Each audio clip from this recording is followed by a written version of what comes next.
4천억 원대 횡령, 배임 등 혐의로 기소된 이중근 부영회장에 대해 1심 법원이 어제 징역 5년의 실형을 선고했다는 소식 전해드렸는데요.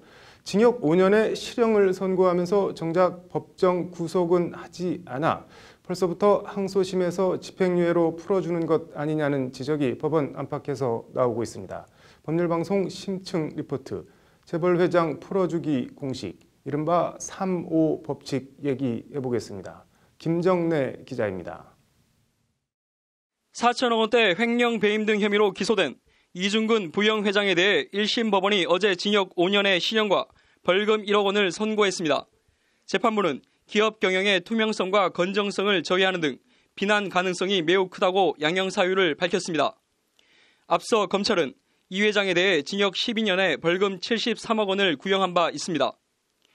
재판부는 그러나 검찰 구형량에 크게 못 미치는 징역 5년 실형을 선고하며 그나마 방어권 보장 등을 이유로 이 회장을 법정 구속하지 않아 이 회장은 징역 5년 실형을 선고받고도 제발로 법원을 걸어나와 집으로 돌아갔습니다. 실형 선고받으셨는데 법정 구속은 피하셨어요. 결과에 대해서 어떻게 생각하시나요? 오늘 피해자분들 많이 오셨는데 하실 말씀 없으신가요? 1심 법원이 이 회장을 법정 구속하지 않고 풀어줌에 따라 법원 안팎에선 이 회장이 항소심에서 징역 3년에 집행유예 5년, 이른바 3.5 법칙으로 집행유예 면죄부를 받는 것 아니냐는 지적이 벌써 나오고 있습니다. 멀리 갈 것도 없이 당장 이재용 삼성 부회장만 해도 뇌물 등 혐의로 1심에서 징역 5년 실형을 선고받았다가 2심에서 징역 2년 6월에 집행유예 4년으로 풀려나 자유의 몸이 됐습니다. 정몽구 현대차 그룹 회장도 지난 2008년 횡령 혐의로 1심에서 징역 3년 실형을 선고받았다가 2심에서 징역 3년에 집행유예 5년으로 구치소에서 풀려났습니다.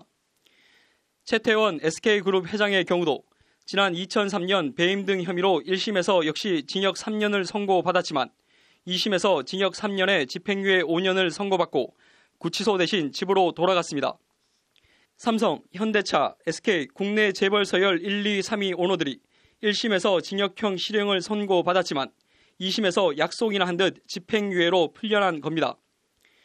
최순실 국정농단 뇌물 혐의 신동빈 롯데 회장, 탈세 등 혐의 조양호 한진 회장 등도 모두 1심 징역형 실형, 2심 집행유예 석방이라는 재벌 회장 풀어주기 공식을 따라갔습니다. 재벌 봐주기 판결에 대한 우려가 계속되고 있습니다. 징역 3년에 집행유예 5년이라는 재벌 봐주기 판결이 다시 반복되지 않을까 우려가 됩니다. 아예 1심부터 집행유예로 풀어주는 경우도 허다합니다. 이건희 삼성 회장, 박용성 두산그룹 회장 등이 대표적인 예입니다. 일반인들은 수천만 원, 수억 원 배임 횡령 혐의로 거의 예외 없이 징역 실형을 살고 수백억, 수천억 원의 횡령 배임 탈세 혐의 재벌 회장들은 유죄를 선고받고도 풀려나는 현실.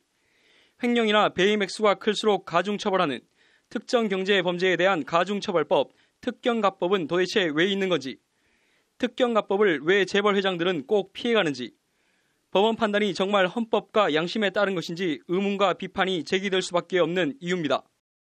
특경법을 만든 취지가 재벌 총수들이라든지 이런 돈 많이 가진 사람들이 횡령 배임을 통해서 자신의 배를 불리고 국민 경제에 폐해를 끼치는 것을 막기 위한 것인데, 그럼에도 불구하고 이 특경법조차도 재벌 총수들 앞에서는 성긴 그물에 불과하고, 유전 무죄, 무전 유죄, 재벌 총수 풀어주기 공식 3.5 법칙이 이번에도 이중근 회장에게 적용되는지 지켜보겠습니다.